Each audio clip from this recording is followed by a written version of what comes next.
Hello friends, welcome to knowledge campus. Operating system के playlist में आज हम देखने वाले हैं सिंक्रोनाइजेशन। सबसे पहले हम ये देखते हैं कि हमें सिंक्रोनाइजेशन की ज़रूरत क्यों पड़ती है, ठीक है। या यूँ बोलें कि सिंक्रोनाइजेशन की ज़रूरत हमें कब पड़ती है, ठीक है। जब दो या दो से ज़्यादा प्रोसेस, ठीक है, क्या करें, एक्सेस करें। किस चीज़ को एक्सेस करें? सेम रिसोर्स को सेम टाइम पे, ठीक है।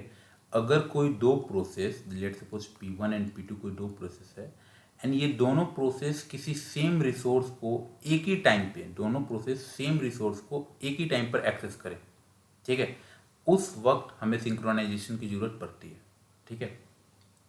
तो लेट सपोज कि एक प्रिंटर है, ठीक है, एक प्रिंटर है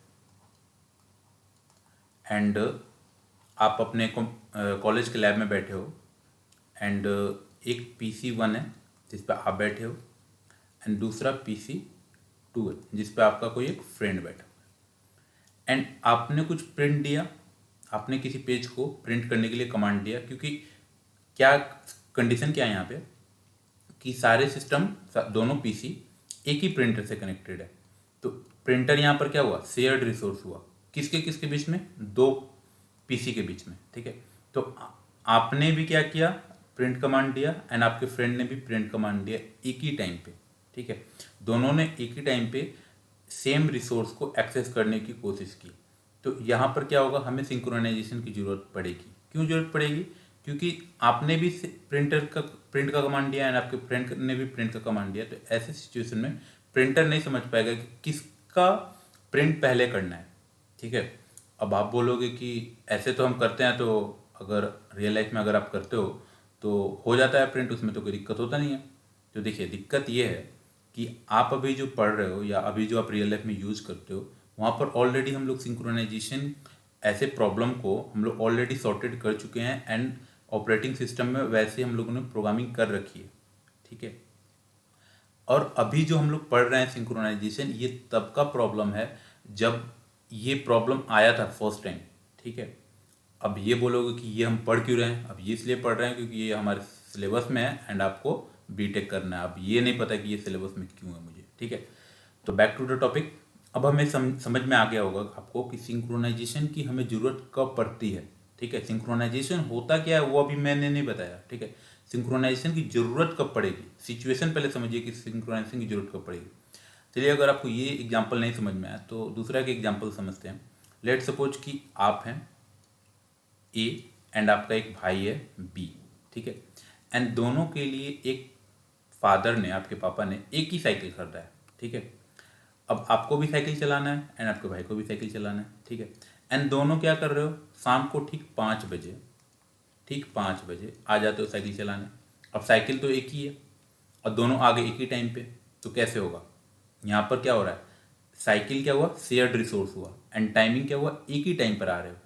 अगर आप 4 बजे आओ, चलाकर अपना रख दो एंड आपका भाई 5 बजे आए, वो भी चलाकर रख दे, तो कोई दिक्कत नहीं है, यहाँ पर सिंक्रोनाइजेशन की कोई ज़रूरत ही नहीं पड़ेगी। लेकिन अगर आप भी 5 बजे ही आते हो एंड आपका भाई भी 5 ही बजे आता है, ठीक है, आप भी 5 बजे आए एंड आपका भाई भी 5 बजे आए एंड दोनों क्या कर चाहते हो, साइकिल को चलाना, यहाँ पर क्या होगा, झगड़ा होगा। तो यहाँ पर हमें कुछ ना कुछ ऐसा जुगाड़ करना पड़ेगा कि आप भी साइकिल चला पाओ एंड आपके भाई भी साइकिल चला पाए। तो यहाँ पर किसका रोल आएगा, आपके पापा का रोल आएगा, ठीक है। पापा आप डिसाइड करेंगे कि कौन साइकिल पहले चलाएगा एंड कौन साइकिल बाद में चलाएगा, ठीक है। तो पापा क्या कर रहे हैं, पापा कर रहे हैं आपके जो प्रॉब्लम है उसको सिंक्रोनाइज कर रहे हैं। जो पापा जो टास्क कर रहे हैं ना, जो काम कर रहे हैं कि शेयर रिसोर्स को, दो प्रोसेस को दो लोगों के बीच में, आपके एंड आपके भाई के बीच में डिस्ट्रीब्यूट कर रहे हैं, एलोकेट कर रहे हैं। ऐसे एलोकेट कर रहे हैं कि दोबारा ये झगड़ा ना हो, ठीक है, झगड़ा दोबारा ना हो। तो ये पापा जो काम कर रहे हैं उसी प्रोसेस को बोलते हैं सिंक्रोनाइजेशन, ठीक है। आई थिंक अब तो आपको समझ में आ गया होगा कि सिंक्रोनाइजेशन की जरूरत कब पड़ती है एंड सिंक्रोनाइजेशन होता क्या है। जरूरत कब पड़ेगी, जब सेम रिसोर्स को एक ही टाइम पे दो या दो से ज़्यादा प्रोसेस एक्सेस करने की कोशिश करें। अगर अलग अलग टाइम में एक्सेस कर रहा है, जैसे आपने प्रिंटर पे कोई कमांड दिया एंड आपका प्रिंट हो गया, उसके बाद आपके फ्रेंड ने प्रिंट का कमांड दिया, फिर उसका प्रिंट हो रहा है, तो उसमें कोई दिक्कत ही नहीं है, कोई सिंक्रोनाइजेशन की कोई जरूरत ही नहीं है। ठीक है, तो सबसे पहले ये समझना है हमें कि सिंक्रोनाइजेशन की जरूरत कब पड़ती है। अब हम देखते हैं कि सिंक्रोनाइजेशन होता क्या है। ठीक है,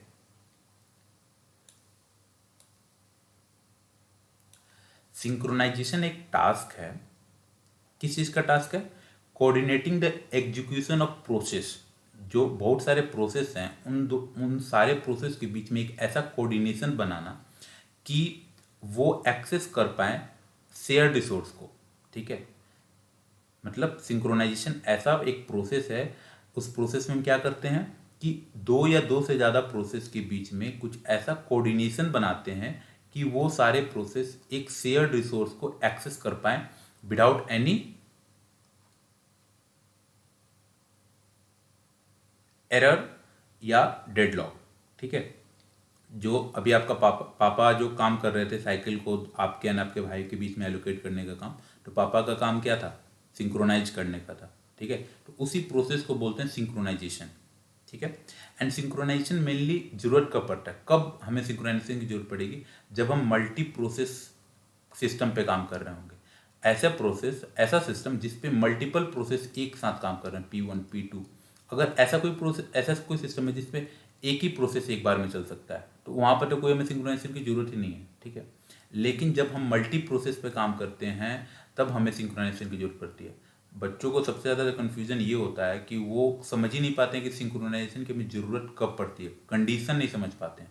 ठीक है, तो ये कंडीशन समझिए कि मल्टी प्रोसेस पर जब आप काम कीजिएगा तब आपको सिंक्रोनाइजेशन की जरूरत पड़ेगी। अगर आप सिंगल प्रोसेस पर काम कर रहे हैं तब आपको सिंक्रोनाइजेशन की कोई जरूरत नहीं है। ठीक है, मल्टी प्रोसेस क्या हो रहा है? एक साथ काम कर रहा है, तब आपको क्या चाहिए? आपको ऐसे प्रोसेस को क्या करना है? एक प्रोसेस अगर कोई एक्सेस करना चाह रहा है दूसरे प्रोसेस का शेयर रिसोर्स, या दो प्रोसेस एक ही टाइम पे शेयर रिसोर्स को एक्सेस करना चाह रहे हैं, तब आपको क्या चाहिए? सिंक्रोनाइजेशन की जरूरत पड़ती है। ठीक है, अगर आप सिंक्रोनाइजेशन नहीं करोगे तो क्या होगा? इनकंसिस्टेंसी हो जाएगी आपके डेटा में। ठीक है, इनकंसिस्टेंसी किस में होगी? शेयर्ड डेटा हो या रिसोर्स। अब रिसोर्स आपको कुछ भी हो सकता है, वेरिएबल्स हो सकता है, आपका प्रिंटर कोई डिवाइस हो सकता है, कोई सीपीयू हो सकता है, मेमोरी हो सकता है, बहुत सारे कुछ हो सकते हैं जो शेयर रिसोर्स के तौर पे आप यूज कर सकते हो। ठीक है, तो अगर कोई डेटा है एंड दो प्रोग्राम सेम डेटा को अगर एक्सेस कर रहा है तो हो सकता है आपका रिजल्ट क्या है? इनकंसिस्टेंट है। ठीक है, तो आई थिंक आपको ये इतने टाइम में आपको ये समझ में आ गया होगा कि सिंक्रोनाइजेशन की जरूरत कब पड़ती है एंड सिंक्रोनाइजेशन होता क्या है। ठीक है, अब इसी बेसिस पे, सिंक्रोनाइजेशन के बेसिस पे ही हम लोगों ने प्रोसेस को दो टाइप में डिवाइड कर सकते हैं। ठीक है, एक प्रोसेस को बोलते हैं कोऑपरेटिव प्रोसेस एंड दूसरे प्रोसेस को बोलते हैं इंडिपेंडेंट प्रोसेस। ठीक है, कोऑपरेटिव प्रोसेस उसको बोलते हैं जिसमें एक प्रोसेस क्या कर सकता है? दूसरे प्रोसेस को इफेक्ट कर सकता है। One process can affect the other process. अब एक प्रोसेस दूसरे प्रोसेस के इफेक्ट कब करेगा? जब दोनों क्या कर रहे हो? कुछ शेयर कर रहे हो। अगर दो प्रोसेस कुछ शेयर कर रहे हैं तभी एक प्रोसेस दूसरे प्रोसेस को इफेक्ट कर सकता है। जैसे आप एंड आपका भाई दोनों सेम साइकिल को शेयर कर रहे थे, तभी आप दोनों के बीच में झगड़ा हो रहा था। अगर दोनों अलग अलग चीज, दोनों के पास अलग अलग साइकिल होता, कोई शेयर रिसोर्स होता ही नहीं, तो झगड़ा होता ही नहीं।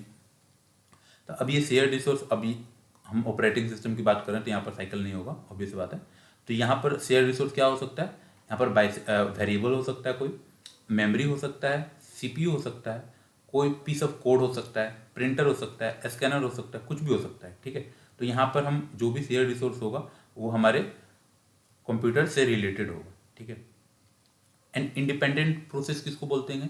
वैसा प्रोसेस जो दूसरे प्रोसेस के एग्जीक्यूशन में इफेक्ट ना करे। ठीक है, तो उस प्रोसेस को क्या बोलते हैं? Independent process. जैसे दो प्रोसेस हैं, P1 है, P2 है, ये अपना काम कर रहा है, उस इसके काम करने से, P1 के एग्जीक्यूट होने से P2 को कोई दिक्कत नहीं है। ठीक है, जैसे आप A थे एंड आपका भाई B था, आपके पास भी अपना एक साइकिल है C1 एंड आपके भाई के पास भी अपना एक साइकिल है C2। आप अपना साइकिल चला रहे हो, आपके भाई को कोई दिक्कत नहीं है, आपका भाई अपना साइकिल चला रहा है, आपको कोई दिक्कत नहीं है। ठीक है, तो वैसे ही, तो इस केस में क्या बोलेंगे? Independent process. अब इंडिपेंडेंट प्रोसेस को ही सीरियल एग्जीक्यूशन बोलते हैं, क्योंकि क्या हो रहा है यहाँ पे? एक प्रोसेस अपना काम कर रहा है, दूसरा प्रोसेस बैठा हुआ है, कोई उसको दिक्कत नहीं है। तो इंडिपेंडेंट प्रोसेस में कोई दिक्कत आता ही नहीं है, तो इसलिए हमें इसके बारे में कुछ पढ़ने की कोई ज़रूरत ही नहीं है, ठीक है। क्योंकि हम क्या हैं, हम इंजीनियर बनने वाले हैं, तो इंजीनियर का काम क्या होता है, मेनली प्रॉब्लम को सॉल्व करना। तो प्रॉब्लम कहाँ आ रहा है, कोऑपरेटिव प्रोसेस में, ठीक है। इंडिपेंडेंट प्रोसेस में कोई प्रॉब्लम ही नहीं है, तो हमें उसके बारे में कोई टेंशन ही नहीं है। अब देखिए, कोऑपरेटिव प्रोसेस को क्या करेंगे तो वो ठीक हो जाएगा, उसे सिंक्रोनाइज करना पड़ेगा। अगर हम उसे सिंक्रोनाइज कर देंगे तो वो क्या होगा, अपना प्रॉब्लम अकर नहीं होगा उसमें। अब ऐसा जरूरी नहीं है कि कोऑपरेटिव प्रोसेस हमेशा एरर ही दे, हो सकता है कुछ ऐसा मतलब सिंक्रोनाइजेशन का मतलब क्या होता है कि सीक्वेंस बनाना, प्रोसेस को एग्जीक्यूट करने का एक फिक्स पैटर्न बनाना, एक सीक्वेंस बनाना। जैसे आपके पापा ने आया एंड आपको बोला कि आप 4 बजे से साइकिल चलाओगे, एंड आपके भाई को बोला कि आप 5 बजे से साइकिल चलाओगे। तो यहाँ पर क्या हुआ, सीक्वेंस बनाया गया कि पहले आप चलाओगे, देन आपका भाई आएगा, ठीक है। तो उसी तरह सिंक्रोनाइजेशन में भी हम यही करते हैं कि प्रोसेस का एक फिक्स सीक्वेंस बनाते हैं, ताकि ये प्रोसेस अभी एग्जीक्यूट हो, फिर उसके बाद ये प्रोसेस एग्जीक्यूट हो। तो हम क्या करते हैं, कोऑपरेटिव प्रोसेस को हमको क्या करना होगा, सिंक्रोनाइज करना होगा। अगर हम कोऑपरेटिव प्रोसेस को सिंक्रोनाइज कर दें तो वो डेडलॉक या अनवांटेड रिजल्ट हमें नहीं देंगे। अब ऐसा जरूरी नहीं है कि हर बार कोऑपरेटिव प्रोसेस आपको सिंक्रोनाइज करने की जरूरत ही पड़े या हर बार वो डेडलॉक या अनवांटेड रिजल्ट ही दे। जैसे हो सकता है कि कभी आप कहीं गए हुए हैं, ठीक है, एंड आपका भाई आया, वो अपना साइकिल चला रहा है, आपको कोई दिक्कत ही नहीं है, ठीक है। हो सकता है कि कभी आपका भाई सोया है एंड आप अपना साइकिल चला रहे हो, उसके आपके भाई को कोई दिक्कत नहीं है। तो कोऑपरेटिव प्रोसेस जरूरी नहीं है कि हर वक्त आपको डेडलॉक या अनवांटेड रिजल्ट दे एंड हर वक्त आपको सिंक्रोनाइज करने की जरूरत पड़े, लेकिन कुछ ऐसे कंडीशन हो सकते हैं जहाँ पे आपको जरूरत पड़ेगा, ठीक है। तो उन सारे कंडीशन को हमें देखकर ही हमें पहले से डिजाइन करना पड़ता है। अगर आप कोई सॉफ्टवेयर बनाते हो, अगर आप कोई बनाते हो तो उसमें क्या क्या बग्स होंगे, क्या क्या एरर आ सकते हैं, वो आप टेस्टिंग में पहले आप उसको आइडेंटिफाई करते हो, देन आप उस एरर को सॉल्व करते हो, देन उसके बाद आप अपने सॉफ्टवेयर को मार्केट में लॉन्च करते हो। ना कि आप सॉफ्टवेयर को पहले मार्केट में लॉन्च कर दिए, उसके बाद वहाँ पर टेस्टिंग आपको एक एंड यूज़र कर रहा है, ऐसा नहीं होता है, ठीक है। हाँ, ये मानता हूँ कि एंड यूज़र के एंड में भी कुछ एरर आते हैं, उसके बाद आप अपडेट करते हैं, लेकिन उसके पहले आप अपने लेवल पे जितना कर सकते हैं वो करते हैं ना, वही बात है। अब सिंक्रोनाइजेशन करने के बहुत सारे प्रोसेस हैं, मतलब कोऑपरेटिव प्रोसेस को सिंक करने के बहुत सारे प्रोसेस हैं। जैसे हम सेमाफोर यूज कर सकते हैं, लॉकिंग टेक्निक यूज़ कर सकते हैं, एंड और भी बहुत सारे प्रोसेस हैं। तो हम उन सारे तरीकों को आगे आने वाले वीडियोज़ में देखेंगे। तो इस वीडियो में मैंने आपको बस 2-3 चीज़ें ही बताया। सिंक्रोनाइजेशन की ज़रूरत कब पड़ती है, नीड क्या है आपका, कब जरूरत पड़ेगी, सिंक्रोनाइजेशन होता क्या है, एंड सिंक्रोनाइजेशन के बेसिस पे हम लोग के पास कितने टाइप के प्रोसेस होते हैं। तो अगर आपको इस वीडियो में ये समझ में आया, ये तीनों चीज़, तो इस वीडियो को लाइक करें एंड चैनल को भी सब्सक्राइब करें, क्योंकि मैं इस चैनल पे ऑपरेटिंग सिस्टम का कंप्लीट प्लेलिस्ट अपलोड कर रहा हूँ। तो जैसे ही मैं वीडियो अपलोड करूँगा तो उसका नोटिफिकेशन आपको मिल जाएगा। एंड अगर आपको ऑपरेटिंग सिस्टम से रिलेटेड कोई डाउट है तो आप मुझे कमेंट सेक्शन में पूछ सकते हैं। मैं डेफिनेटली कोशिश करूँगा कि आपको उसका आंसर दे पाऊँ। इस वीडियो को देखने के लिए आपको बहुत बहुत धन्यवाद।